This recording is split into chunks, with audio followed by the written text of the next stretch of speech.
to be the best it can be. As well as spotting the signs, preventing domestic violence is a key part of the charity's work. So the next one was being told what to wear and how to act isn't abuse. The team is teaching year 9s at this secondary school about healthy relationships.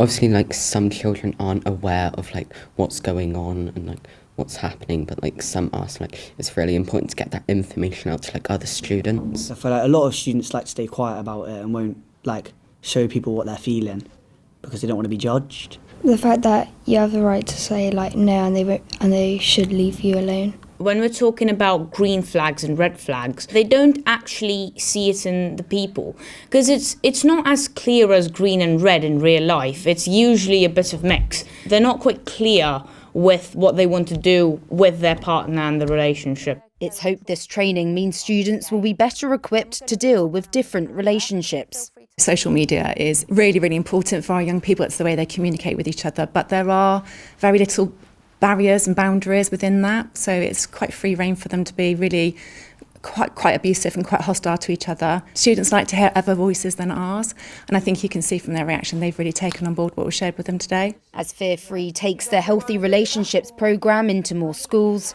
the Comb Together training is being rolled out to another 20 hair and beauty salons across the southwest.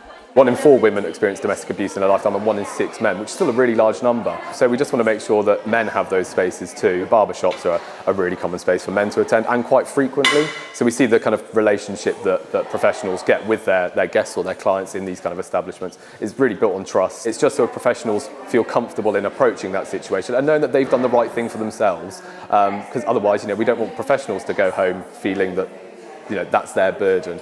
The charity says the key message is making sure people know there's always somewhere to turn. Marina Jenkins, ITV News.